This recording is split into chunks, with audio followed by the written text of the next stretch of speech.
Vamos a leer desde el versículo 1. Ayer lo empezamos. Mientras tanto, le digo algo. El cristiano que ha entendido el valor de la oración en su vida, sigue a Jesús y su modelo de oración. No sé por qué tantos cristianos tomamos modelos diferentes, cada uno tomó su propio gusto y dijo, así se ora. Ahora, no olvidemos una cosa. El Señor al hombre le dio algo que se llama, pónganle atención, creatividad. ¿Qué le da el Señor al hombre? Creatividad. Así que el Señor no le dice en la Biblia a usted y a mí, mire, ore 5 minutos, ore 10 minutos, ore media hora, ore 2 horas, 3, 5 horas, ore todo el día. Él nos dice, orad sin cesar. Sí, ese es el mandamiento, orad sin cesar. Entonces, cuando a nosotros nos decían que le teníamos que dar el 10%, el diezmo de nuestro tiempo al Señor en oración, mucha gente veía ese tiempo, claro que no sabían hacer la cuenta, ¿no? Entonces veían ese tiempo y decían, uy, eso es mucho. Porque a nosotros nos decían, midiendo la hora como en 100 minutos, como si fuera de 100 minutos, es de 60, nos decían que era 2 horas 40 minutos. No, no es así. Entonces, póngale cuidado. Entonces no es cierto. No es que nosotros nos vayamos a quedar 2 horas y 24 minutos o los minutos que sean orando y entonces le pagamos al Señor ese diezmo de tiempo. No, el Señor dice, orad sin cesar. En Efesios dice, orando siempre. Entonces, eso es. Entonces, cuando hemos entendido que necesitamos un modelo de oración correcta, seguimos a Cristo. ¿A quién seguimos? Seguimos a Cristo. Oiga, desde la posición de hijo, usted y yo debemos clamar al Padre en el nombre de Jesús, pidiendo que intervenga con toda autoridad en nuestra vida, dándole plena autoridad para que Él haga lo que sabe hacer. No ha entendido el cristiano que empieza a usar a Dios para conseguir sus propósitos, para conseguir sus metas, para alcanzar sus metas o llevar a cabo sus planes. No ha entendido. No ha entendido que si el Señor lo tomó de las tinieblas a su luz admirable, es porque ya le tiene un plan de acción a ese hombre. Y cuando la persona no sabe, entonces empieza a jalar por su lado, empieza a jalar para su propio propósito. Y cuando no sale el propósito, cuando no funciona el propósito, se enoja. Se enoja. Yo quiero ampliarle esto un poquito para que no vaya a quedar ninguno con duda. Hay algo escrito sobre usted en el reino de los cielos. Hay algo escrito sobre usted en el reino de los cielos. Mi deber y tu deber es tratar de que el Espíritu Santo nos muestre cuál es ese plan, ese proyecto que nuestro Padre antes de la fundación del mundo estableció para nosotros. ¿Ah? Y yo le voy a decir ejemplos, no se los voy a leer en el transcurso del mes, vamos a llegar allá, pero quiero adelantarle para que usted cada vez se convenza más de que si el Señor nos salvó no es como para cumplir nuestro sueño, nuestro capricho, ¿no? Entonces, Él llamó a Pedro y Pedro quiso servir a Dios con condición. Le dijo, no quiero que mi pueblo me aborrezca. Se lo dijo muchas veces durante muchos años. Yo te sirvo, Señor, pero yo no quiero que mi pueblo me aborrezca. Entonces el Señor le dijo, ¿me vas a negar? Y él dijo, no, hasta la muerte te voy a seguir. Cuando ya unas mujeres le dijeron, ay, Pedro, usted andaba con ellos, ¿no? El temor del rechazado vino a su corazón y dijo, no, yo no. Porque donde se riegue la bola de que Pedro andaba con el maestro, después de que se vaya el maestro, nadie me va a aceptar. No, yo no. 3 veces lo negó. 3 veces. Luego el Señor lo llama y le muestra en un lienzo animales comunes que tipificaban a los gentiles. Y le dice, Pedro, mata y come. Y Pedro le dice, no, Señor, que yo nunca he comido ni he matado nada común. Y el Señor le dice, no llames tú común a lo que yo he santificado. No le entendió, no le entendió. Luego más adelante, después de que pasan años, Pablo lo sorprende, tratando de agradar a los de la circuncisión, aparentando que él era adepto, afín a la ley de Moisés, a la ley israelita. Y Pablo le dice, hipócrita, usted anda contaminando de esa apariencia a otros. Y por consiguiente, entonces, como Pedro no entendió para qué lo llamó el Señor Jesús se levantó a Pablo. Se levantó a Pablo. Porque Pablo, todo atravesado y todo loco y matando cristianos, era fiel, tenía un carácter firme. Y cuando entendió lo que Dios quería, dijo, sí, Señor, aquí estoy para servirte. Y nadie más fiel que Pablo. Nadie más fiel que Pablo. Pero nosotros vemos a Esteban, un muchacho que fue escogido para servir a las mesas. Y el Espíritu de Dios le dice, predique aquí, después de salir del servicio, de limpiar mesas, de lavar platos, de servir sopa. El Espíritu de Dios le dice, predique aquí. Y Esteban le dice, listo, y empieza a predicar. Y cada momento iba creciendo el peligro de ser apedreado, pero él no le importó. Yo estoy seguro que Esteban le dijo al Señor, si para esto me levantaste, si para esto te sirvo, aquí estoy, Señor. ¿Cuántas veces predicó Esteban? Una sola vez. Y murió. Porque ese era el propósito de Dios con Esteban, porque eso estaba escrito. Y a veces el cristiano, no, a veces no, Dios mío. He conocido muchos, demasiados casos, que el cristiano desde que llega, Señor, yo quiero esto, Padre, ayúdame, Señor, yo quiero esto, y empieza a empujar. Algo que no dije los miércoles de ayuno en cuanto a la prosperidad, es que cuando yo empujo hacia adelante, llevándole la contraria a Dios, ay hermano, el fracaso viene, se revienta el yugo, se revienta todo. Porque yo no puedo estar en contra de la voluntad de Dios. Y muchos creyentes han vivido muchos años creyendo que Dios les tiene que ayudar a sacar adelante su plan, su sueño, su proyecto, y les va mal, y se endeudan, y están en problemas. Lo único que hacen es reclamarle al Señor. No reconocen, Señor, me doy cuenta que me equivoqué de camino. Me doy cuenta que no te he entendido, no te he preguntado para qué me trasladaste de las tinieblas a tu luz admirable. No lo he entendido, Señor. No, ellos siguen.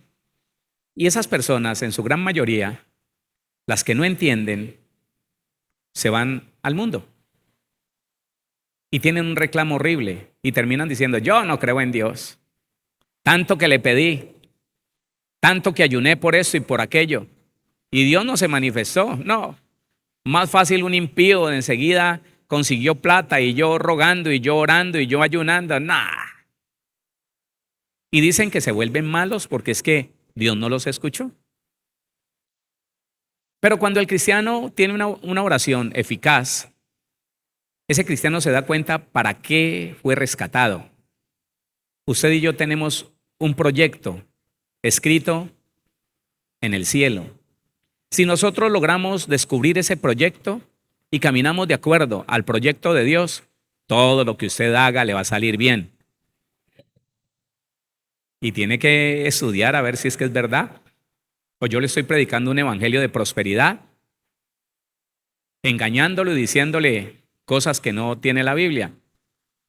Pero el problema es que la persona nunca le ha dicho, Señor, a mí me gustaría esto, pero no se haga mi voluntad, que se haga la tuya. Ah, ese es el sello de seguridad para el creyente.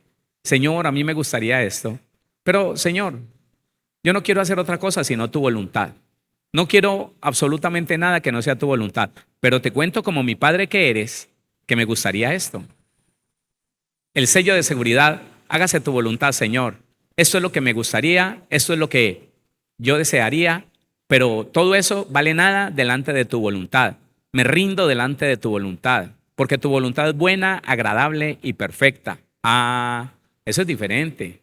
El cristiano que entiende eso va a caminar como no han caminado muchos creyentes. Escuche, he conocido cristianos y ministros que nunca renunciaron a la codicia, al deseo de grandeza. Entonces quisieron hacer cosas grandes, construcciones megas, y metieron a la iglesia en el cuento que Dios no los mandó a hacer. Y le digo una cosa, el resultado de eso son proyectos tardíos, proyectos viejos, proyectos estancados. Una iglesia que se aburrió y que de tiempo en tiempo se van muchos, o para otras congregaciones o para el mundo. Porque sienten que eso no proviene de Dios, esa presión que mire, que hágale, que qué hubo, que por qué no da su cuota, que por qué no, mire que como tenemos eso abandonado. Eso quiere decir que Dios no lo puso a hacer eso. Porque si Dios te pone a ti o me pone a mí a hacer algo, Él provee para eso que te mandó a hacer. Y provee en abundancia, de una manera impresionante. Yo estoy seguro. ¿Usted no? Claro. Entonces es importante saber que yo debería conocer para qué estoy en esta tierra. Yo me di cuenta muy rápido. Oiga, yo me di cuenta muy rápido. Yo creí que el Señor me iba a usar con algo de lo que yo aprendí allá afuera. Y de vez en cuando, por ahí le pido permiso al Señor y le sirvo en algo de lo que yo aprendí de vez en cuando. Pero un día el Señor me dijo, me vas a servir con aquello que no has aprendido. Todo lo que aprendiste lo vas a dejar a un lado, hermano. La música la dejé. Lo que tiene que ver con el taller, lo que tiene que ver. Yo le cuento. En Tuluá hicimos la tarima donde se para el pastor y el grupo de alabanza. Lo hicimos en mesas de ángulo y la forramos con madera y la tapizamos. Qué bonita. Pero el Señor me dijo, yo no te puse a eso. Y cuando yo entiendo que el Señor me quiere es predicando y dando consejería, esa es la vida que el Señor me puso a vivir. Cosas que yo no aprendí jamás. Yo no aprendí jamás. Cuando hice la teología y estudié consejería pastoral, oye hermano, qué cosa tan lejana a lo que es la consejería bíblica. Tiene una cantidad de principios psicológicos impresionantes. Y entonces una vez me le acerqué al profe y le dije, profe, pero esto lo dijo Floyd. Una cosa que él nos estaba enseñando para introducir en la consejería dizque pastoral. Esto lo dijo Floyd. Esto lo dijo un estudiante de Floyd. Estos métodos son psicológicos. Y me dijo, hermanito, cierre los ojos y hágame la tarea. Le dije, bueno, eso es todo lo que ellos necesitan. Cierre los ojos y hágame la tarea. O sea, no le importe si es verdad o es mentira. Contésteme lo que yo quiero ver ahí, lo que yo quiero escuchar. Yo entendí eso. Y aunque les di gusto en todos sus exámenes, yo estoy claro y conciso de lo que la Biblia dice y de lo que no dice. Entonces, yo nunca aprendí eso. Dios me lo ha ido enseñando con cada consejería. Yo nunca aprendí a predicar, jamás nadie me enseñó a predicar. De hecho, yo pienso que, usted lo sabe, yo no predico, yo hablo, yo le comparto de una manera muy sencilla lo que podemos ver en la Biblia. Pero eso fue lo que me puso el Señor a hacer. Porque alguna vez yo le dije, Señor, yo voy a enseñar. Señor, dame los dones de un evangelista. Me gusta. Porque pues siempre he tenido un carácter y un temperamento fuerte, explosivo. El Señor me dijo, no te dije, Héctor, que nada de lo que aprendiste vas a usar para servirme. Y me puso a enseñar así como usted me ve, calmadamente. Y le dije, Señor, es que enseñar duerme la gente, y me dijo, no, si yo estoy ahí. Ah, bueno, le dije, bueno, señor, está bien. Me di por vencido y empecé en la Unión Valle del Cauca a hacer algo que yo nunca había aprendido. Esas cosas uno se da cuenta es en la oración. Cuando uno en la oración se acerca y le dice, estoy para servirte, Señor. Estoy para servir la humanidad. Pero recuerde, hermano, una persona con dolor en el alma, con amargura en el alma, jamás le va a decir al Señor, Señor, úsame en beneficio de otros. No, no, no, no, porque él tiene un reclamo con la humanidad, tiene un reclamo con los seres humanos. Él piensa que todos son malos y que el único al que hay que servir es a él mismo. Por eso Pablo dice que esas personas así no sirven sino a sus propios vientres, no sirven a nadie más. Están ocupados siempre, no les queda tiempo de nada, solamente predican los domingos, etcétera. Entonces, entendamos que la oración eficaz es aquella que me acerca y me pone en las manos del Señor de una manera activa. Sí, activa. Porque la palabra eficacia es estar activo, ¿sí o no? Estar despierto. Leamos entonces Juan capítulo 17. Estas cosas habló Jesús y levantando los ojos al cielo dijo, Padre, la hora ha llegado, glorifica a tu Hijo para que también tu Hijo te glorifique a ti. Voy a volver a insistir en esto, ayer se lo dije. Si nosotros no permitimos que el Señor Jesús viva la vida que Él sabe vivir a través de usted y a través de mí, nunca vamos a poder glorificar a Dios en nuestra vida, jamás. El cristiano mentiroso, el cristiano engañador, el cristiano mal genio, el cristiano lleno de soberbia, el cristiano que menosprecia a los demás, es una persona que habla mal del Evangelio. Es una persona que desmiente la verdad de Cristo. Y Romanos en el capítulo 1, versículo 18 dice eso. Que la mentira del hombre detuvo con engaño la verdad de Dios. Porque les hizo creer que así son los cristianos, como es Él.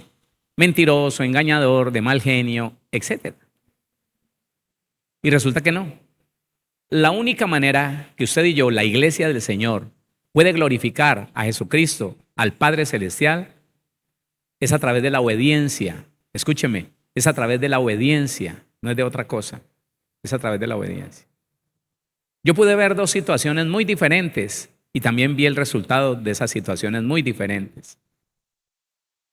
Un día un cristiano andaba por la calle y alguien le pidió algo y él se enojó, a otra persona se enojó también, lo empujó, el cristiano se cayó y se levantó lleno de ira y le tiraba patadas a ese hombre y le tiraba patadas y el otro se cayó. Y en el suelo el cristiano le puso unas patadas como en las costillas. En todo caso lo dejó sin aire al otro. Lleno de ira se le tiró encima y la gente lo tuvo que quitar. Oiga, y dice uno de los de la multitud, y eso que no sé cuántas, un insulto, dice que es cristiano, mentiroso, y lo cogían del pelo y lo jalaban. Dios mío. Esas personas alejan a la humanidad de Cristo. Las hacen lejos. En otra ocasión vi a una persona, también un hombre, un varón, que un hombre, lo confrontó y empezó como a no dejarle salida, que va, usted es un bobo, por eso estás vivo, porque no arrancás, porque no te defendés. Ustedes son unos estúpidos. Y él le sonreía y le decía, yo tengo a Cristo y te amo. Y lo insultaba. Y él le repetía, yo tengo a Cristo y quiero tu salvación. Yo nunca te haría daño. Y si te pego, con el golpe me quedo porque yo te amo y no sería capaz de hacerte daño. El tipo insistió tanto hasta que la gente se metió. Ya, deje ese hombre que él no va a pelear con usted. Déjelo ya. Y entonces, ¿qué? Y entonces lo tomaron como entre tres, lo retiraron y él se fue. maldiciendo al cristiano. ¿Sabe qué hizo la gente? Aplaudió a ese hombre. ¿Quién glorificó a Dios? ¿El que se tomó a golpes y no fue bobo, no fue tonto? ¿O el que aguantó y dijo, no? ¿Quién glorificó al Señor? Ah, bueno, entonces póngale cuidado a eso. El Señor dijo, sabiendo lo que le estaba pidiendo, glorifica a tu hijo para que tu hijo te glorifique a ti. ¿Qué hizo el Señor Jesús? Obedecer al Padre, agachar la cabeza y sufrir todo el oprobio de la cruz. Yo le pregunto a mi hermano, usted para usted, no diga nada. Si al Señor le placiera que alguno de nosotros sufriéramos una situación bien difícil, creo que lo menos con que terminaríamos ese día es con un reclamo con Dios. Yo se lo digo porque yo lo viví. Se lo digo porque yo lo viví. Y yo le he contado esto a usted. Solamente teníamos mesecitos de ser cristianos. Y la noche anterior salí de la iglesia y vi un hombre con vestimenta de hombre de la calle, declamando, escúcheme, declamando la Biblia en verso y en prosa. Oiga, qué tipo para conocer la palabra. Y alguien por ahí le dijo, Salmo 119, y empezó a declamarlo. ¿Sabe qué? Le dieron dinerito para que se fuera cuando iba como en el versículo 65. Y se fue. Yo dije, ¡ish! Qué vergüenza el evangelio con un tipo de estos. Lo menosprecié en mi corazón. Al otro día me fui con mi esposa a mercar. Y estuvimos en Tuluá, había muy buen surtido de verduras y frutas por la galería. Ellos se hacen así en la calle y uno va comprando. Cuando llegamos al supermercado a comprar el grano, él estaba en una esquina. Mire cómo los demonios, con el permiso de Dios, saben lo que uno está sintiendo contra esas personas. Cómo Dios mismo no acepta el menosprecio de ninguno de nosotros por la raza humana. Yo lo vi y dije, yo no me acuerdo las palabras que le dije a mi esposa, pero lo menosprecié. Y no sé si le dije algún insulto como hijo del diablo, no lo sé. Y el tipo estaba lejos. Y eso es como un imán. Me miró y me dijo, Calvo, regálame una moneda. Yo ni lo miré, sino que empecé a reprender de espaldas a él. Él estaba como por allá.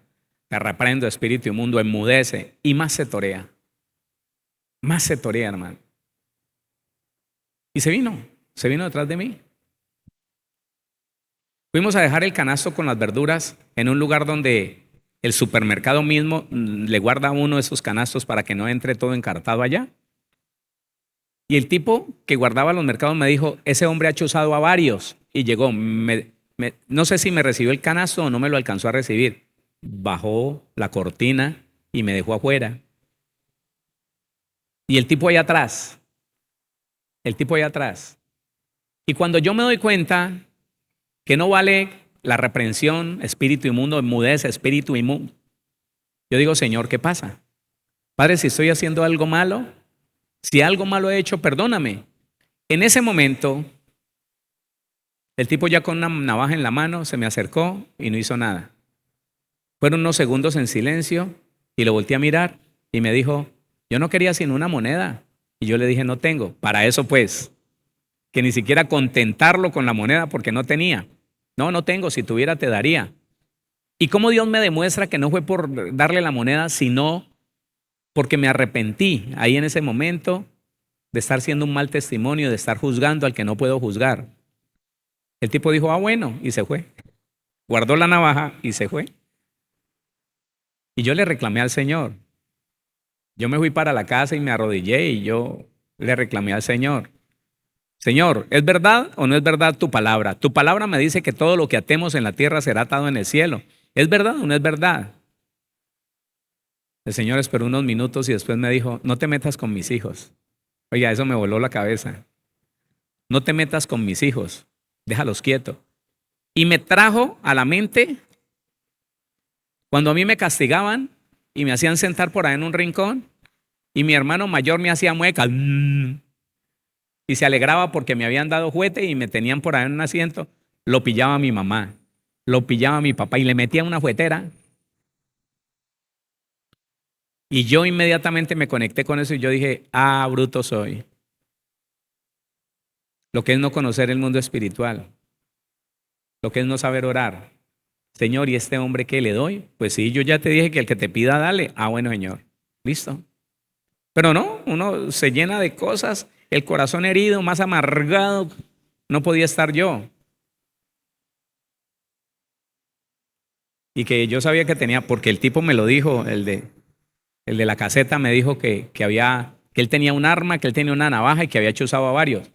Si yo hubiera sabido que él no tenía arma, quién sabe, ya hasta me las doy de gallito. Porque la ira todavía estaba en mí, porque la amargura todavía habitaba en mi vida. Entonces es muy importante entender que usted y yo vamos a glorificar a Cristo y al Padre obedeciendo la voluntad de Dios. Al que te hiere en la mejilla derecha, ¿qué? Preséntale la otra. Al que te pida, dale. Al que quieras llevar de ti prestado, no se lo, no se lo rehuses, no te niegues. Y esas cosas para el cristiano a veces son difíciles, pero el Señor dice que todo lo puedo en Cristo que me fortalece. Estas cosas habló Jesús y levantando los ojos al cielo, dijo, Padre, la hora ha llegado. Glorifica a tu Hijo para que también tu Hijo te glorifique a ti. 2. Como le has dado potestad sobre toda carne para que dé vida eterna a todos los que le diste, y esta es la vida eterna, póngale cuidado. Juan tiene dos palabras muy contundentes que nosotros no podemos ignorar. Juan es casi que el único lugar donde el Señor Jesús habla tan contundentemente. Él dice en un lado, esta es la condenación. Y aquí está diciendo, y esta es la vida eterna. Señor Jesús, ¿cuál es la vida eterna? Léalo 3. Y esta es la vida eterna, que te conozcan a ti. Deténgase, por favor, deténgase. ¿Qué es lo que debemos hacer usted y yo? ¿Qué debemos hacer? No, yo creo que no lo estás entendiendo. Que te conozcan a ti. ¿Qué es lo que usted y yo debemos hacer? Conocer al Señor, conocerlo, saber quién es, qué piensa, qué siente. ¿Eso cómo lo hago? El Espíritu de Dios. El Espíritu de Dios que conoce aún lo profundo de Dios. El Espíritu Santo al cual no se le escapa absolutamente nada. ¿Alguien recibió al Espíritu Santo cuando creyó? Eso, ahí está. Ahí está. Entonces muchas personas enfocan al cristiano en que, hermano, usted lo que tiene que hacer es aprender a ayunar. Usted lo que tiene que hacer es aprender a orar. Y la oración que le enseñan es una repetición, hermano, y mucha gente hoy, en el presente, mucha gente se mofa diciéndole a usted, uy, me metí en una oración de 3 horas, pero la gloria de Dios sobre mi vida. Tóquele el punto débil y verá que se llena de ira. Porque una cosa es la oración y otra cosa es la comunión. Y yo le vengo diciendo eso y se lo voy a seguir diciendo. Entonces, es importante entender que no nos dijeron, vamos a conocer a Dios. ¿Cuál es el centro de la vida cristiana? Vamos a conocer al Señor para poder obedecerle, porque la acción más poderosa entre los hijos de Dios, entre las hijas de Dios, es la obediencia. Pero tenemos que conocer al Señor. Tenemos que conocer cómo es Él, qué piensa, qué dice, qué nos ofrece, qué nos pide. Por eso cuando yo hace años empecé a decirle a la iglesia, ¿usted a qué viene a la iglesia? Eso para muchos fue como un desafío, como una ofensa, como pastor, ¿usted para qué me pregunta eso? Yo vengo porque soy cristiano, no. Puede ser que usted venga y se vaya igual. Si yo le pregunto a su esposa, si yo le pregunto a su esposo, puede ser que me diga que usted hace 6 meses está viniendo y no ha cambiado en nada. Pero porque estás equivocado, tú no vienes a una iglesia porque eres cristiano y te toca venir. Y entonces, ¿qué pecado el pastor para que no se quede solo? Voy a acompañarlo hoy, que la gente casi nadie va. No, hermano. Usted y yo venimos a esta congregación para conocer un poco más cada día al Señor. En eso dice la Biblia que crezcamos en la gracia y en el conocimiento de nuestro Señor y Salvador Jesucristo. Pero también dice que tenemos que conocer al Padre.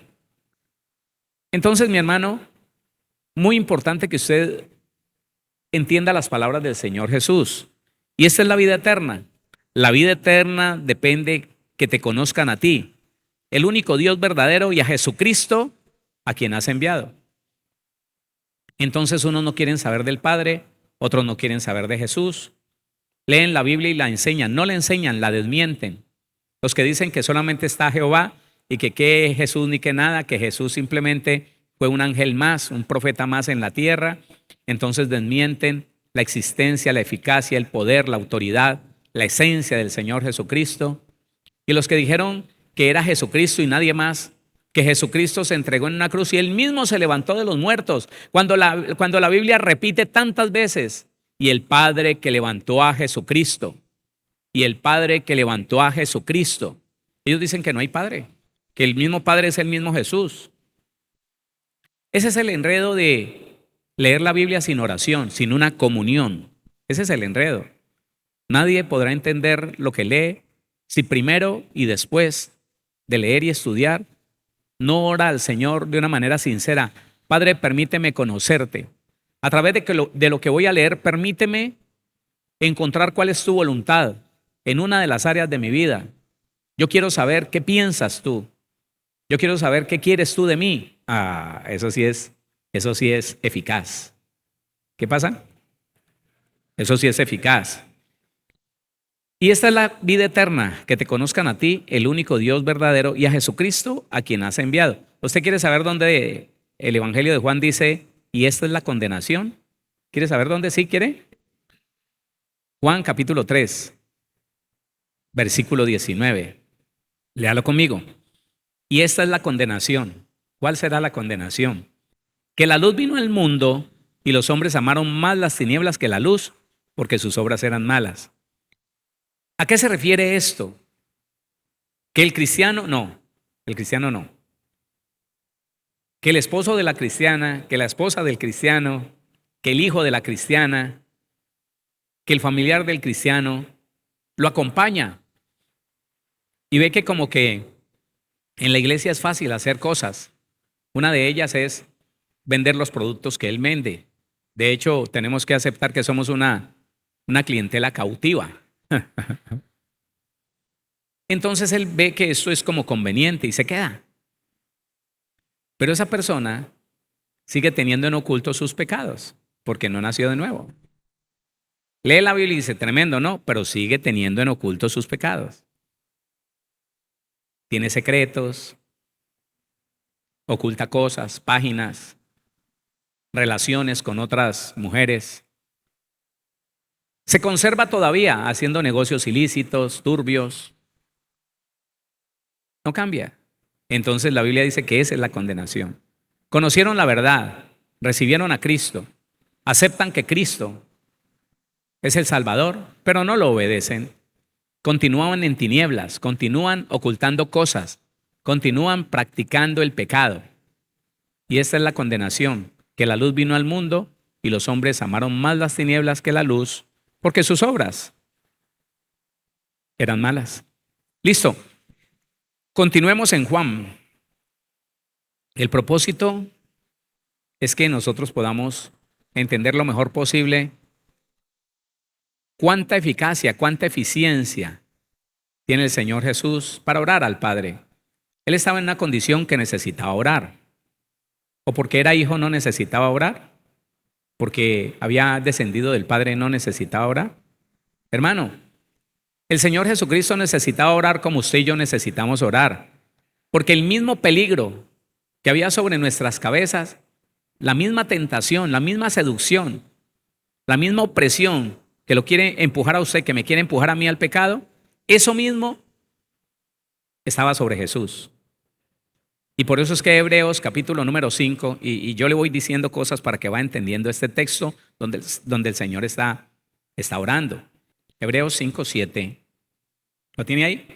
Léalo conmigo, dice, y Cristo en los días de su carne, cuando era un ser humano, cuando estaba en el cuerpo humano, en los días de su carne, ofreciendo ruegos y súplicas. Yo conozco cristianos que no conocen qué es el ruego y la súplica. Van a una iglesia, cumplen, vuelven y salen y siguen viviendo Y dicen que son cristianos, ¿no? Y yo no tengo autoridad para decir que no lo son.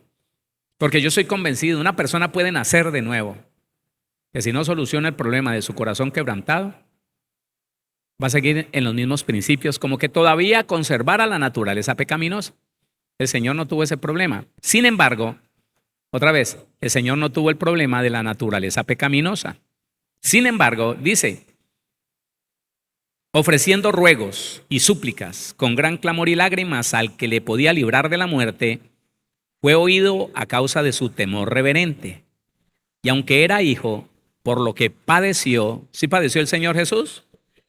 Por lo que padeció, aprendió la obediencia. Entonces, cuando Romanos 8 dice que si somos hijos, oiga, somos herederos de Dios, coherederos juntamente con Cristo, si es que padecemos juntamente con Cristo.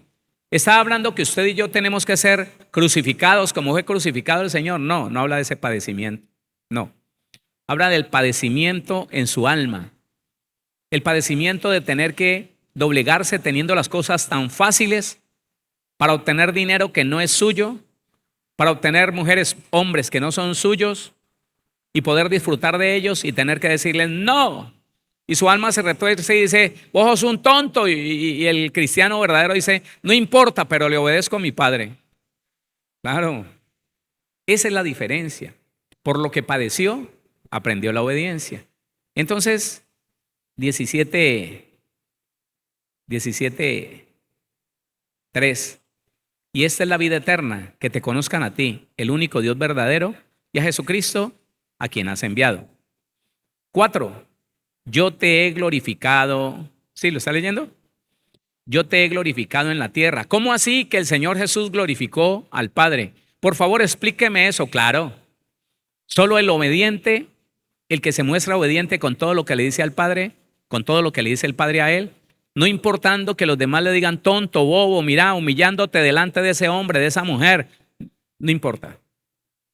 Eso es lo que quiere mi Padre y no importa. Problema de los demás si no lo entienden, problema de los demás si no obedecen. Yo entendí que para poder glorificar a Dios, tengo que hacer lo que Dios me dice. ¿Otra vez? Tengo que hacer lo que Dios me dice. Ya, claro, hermano. Tengo que hacer lo que el Señor me manda. Yo no puedo glorificar a Dios mostrándole a la gente que unas cosas las obedezco y otras no. Es que yo no soy bobo. No. Un impío hace las cosas que Dios les dice. Oiga, un impío, y usted le puede llamar un poco más allá, más hacia el infierno, hacia las llamas. El tipo que es cabeza de la iglesia tradicional, el tipo arregló todo un edificio para darle albergue a los de la calle. Y vaya, mire lo difícil que es que un cristiano se duela de lo que le está pasando a la gente en la calle. Endemoniados. Están así porque quieren. ¿Y acaso el Señor dice eso? El Señor no dice eso. Y glorificamos a Dios así, menospreciando la gente que sufre, la gente que está en problemas, claro. ¿Sabe qué es lo que muchos cristianos no han entendido? Porque no entienden la verdad de la guerra espiritual. Que todas esas personas, al igual que usted y yo en el pasado, están esclavos del pecado. ¿Usted estaba esclavo del pecado? Definitivamente yo estaba esclavo del pecado, yo no sé usted. Ellos están esclavos del pecado.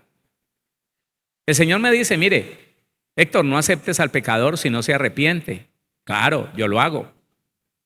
Yo no lo dejo entrar y que se ponga a aconsejar de su pecado a los demás, no. El Señor me muestra rápidamente y yo le estoy diciendo, no quiero que vuelva aquí. Pero es que él es una víctima del pecado. ¿Qué cosa?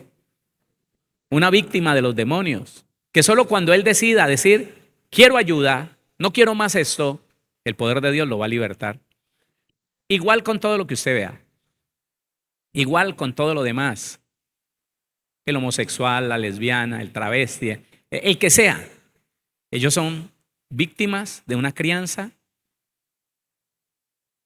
de una forma de cultura, de una presión, de un abandono, de un abuso sexual que lo llevó a estar esclavo de eso.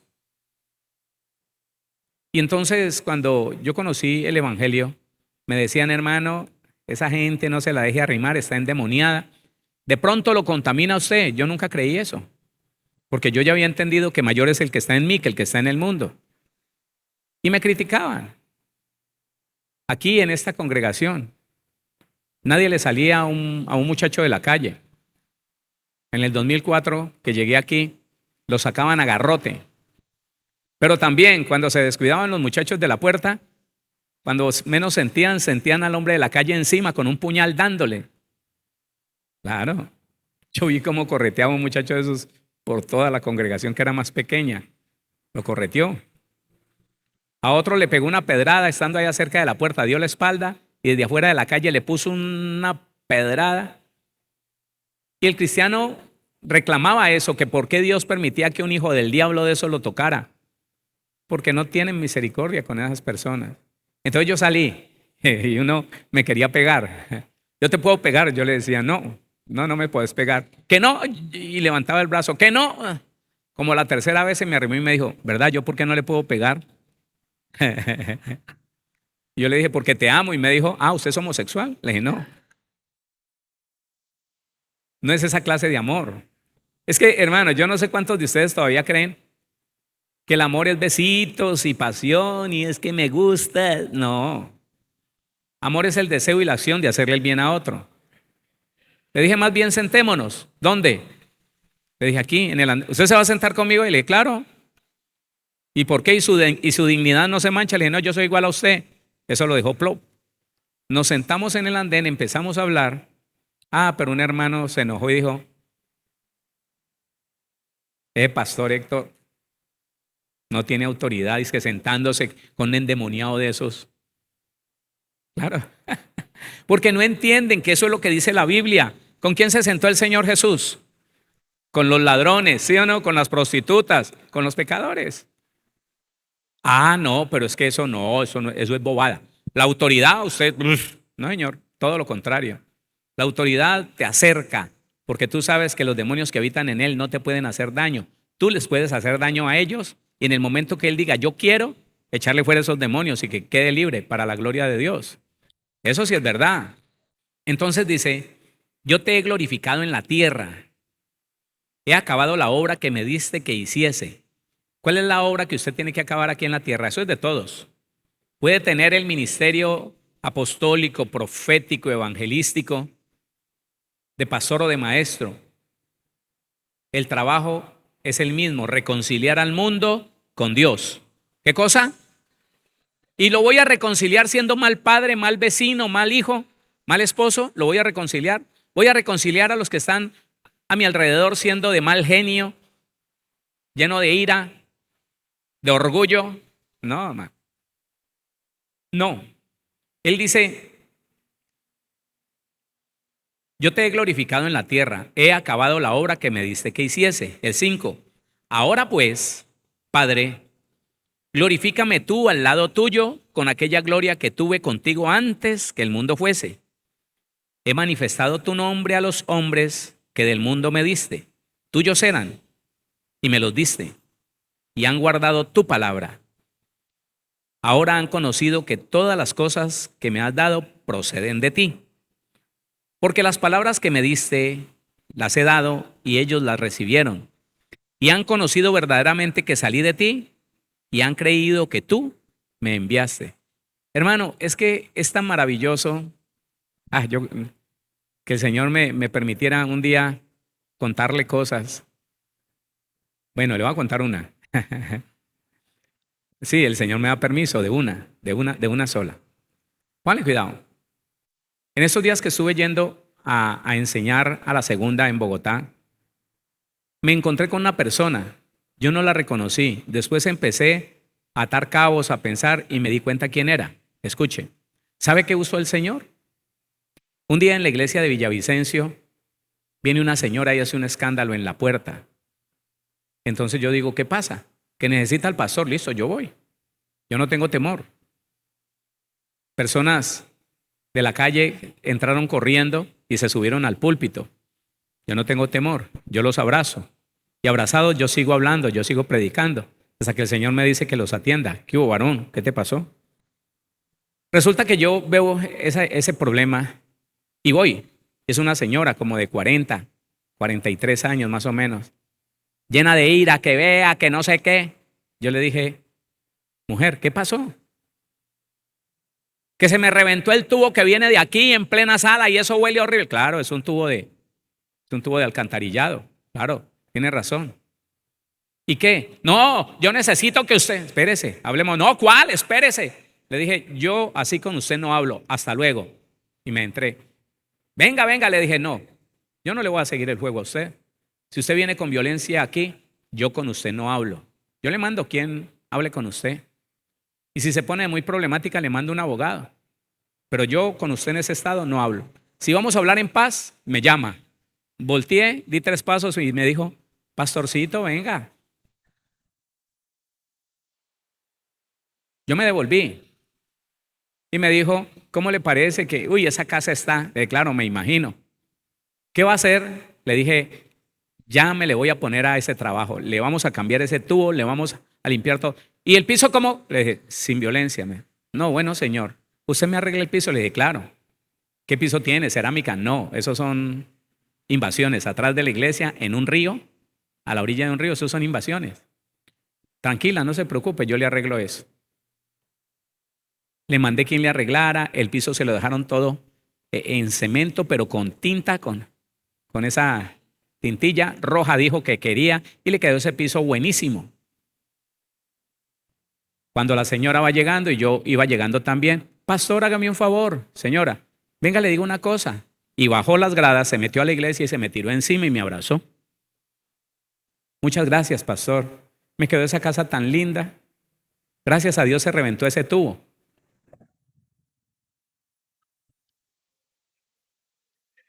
Yo le dije con mucho gusto y le dije estas palabras. Reconoce que Dios es bueno. Reconoce que no puedes buscar otro camino. Se quedó mirándome y se fue. 3 días después, estaba ahí parada, llegué yo a la iglesia y me dijo, venga, pastor, yo sé lo que tengo que hacer. Yo me voy a ir para Bogotá, donde una hija, a trabajar. Yo voy a cambiar mi vida. Le pido que ore por mí para que nada me detenga. Le dije, con mucho gusto, y oré por ella. La señora que encontré saliendo del aeropuerto me dijo, pastor. Yo en el momento no la reconocí. Gracias, pastor. Como a mí tienden a decirme muchas gracias por lo que hace Dios con ellos. Yo no sé por qué me la achacan a mí. No sé. Yo le digo, gracias a Dios. Usted sincera, encontró la verdad de Dios, obedeció la verdad de Dios y cambió. Dios la cambió. Pero ellos dicen, gracias, pastor. Yo no la reconocí. Con mucho gusto. ¿Y cómo estás? Me dijo, pastor, me olvidé de eso. Estoy yendo a una iglesia de Bethesda por allá en, ¿dónde? En Ciudad Bolívar. No, pastor, una bendición. Me hicieron una liberación y eso, no sé, casi vomito todas las tripas, todo el menudo. Y, bueno, qué bueno que el Señor le está haciendo la liberación. Y me fui. Y yo dije, en estos días fue que enlacé y dije yo, claro, la bruja, porque todo el mundo sabía que era bruja. La bruja, no del 67, sino de atrás de la iglesia. Entonces, mire que el trato que uno le dé a una persona de esas es determinante. Si yo me pongo a maltratarla, a decirle, vieja bruja, te vas a ir para el infierno, no te voy a arreglar nada, vos verás qué vas a hacer. Que porque es una hija del diablo, lo que usted quiera, usted no glorifica a Dios. Dios no es glorificado. En cambio, con el bien, glorificamos al Señor.